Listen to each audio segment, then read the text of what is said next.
আমাদের একটা অবস্থান আছে যে আমরা প্রয়াত যে কোনো মানুষকে নিয়ে আমরা কখনো নোংরা কথা, নেগেটিভ কথা এবং অপমানজনক কথা আমরা বলি না।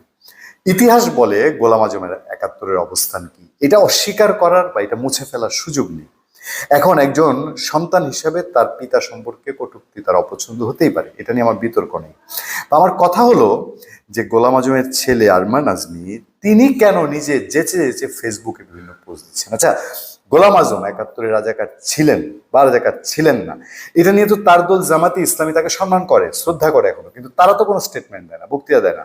অথবা এখন যখন এই যে গোলাম আজমের বাংলায় আওয়ামী লীগের ঠাই নাই এই স্লোগান নিয়ে সাংঘাতিক বিতর্ক, তখন জামাত তো কোনো স্টেটমেন্ট দেয়নি।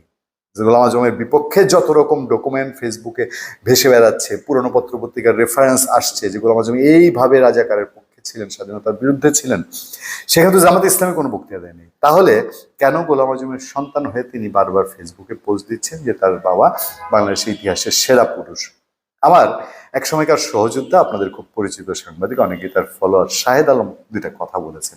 শাহেদের কথাগুলো দিয়ে শেষ করে শাহেদ বলছে ভারতের এক্সটেনশন একজন তার বাবাকে সর্বশ্রেষ্ঠ বাঙালি প্রতিষ্ঠিত করতে গিয়ে সপরিবারে বাবার বাড়িতে পালিয়ে গেছে, মানে শেখ হাসিনার কথা বলছেন। আরেকজন আজকে তার বাবাকে সর্বশ্রেষ্ঠ বাংলাদেশ বানাতে ইতিহাসের সত্য হলো গোলাম আজম রাজাকারের শিরোমণি বাংলাদেশের স্বীকৃতি না দিতে ৭ দেশের কূটনৈতিক তৎপরতা চালিয়েছেন, পাকিস্তান রক্ষা করতে ফান্ড গঠন করেছেন, লক্ষ্য শহীদের হত্যাকাণ্ডের অন্যতম পরিকল্পনাকারী। গোলাম আজম সর্বনিকৃষ্ট রাজাকার, রাজাকারও বাংলাদেশের মাটিতে থাকবে, তবে অপরাধদের ক্ষমা স্বীকারের মাধ্যমে, বারবারন্ত হয়ে নয়, কোনো ইফ বাট নয়, ফুল স্টপ।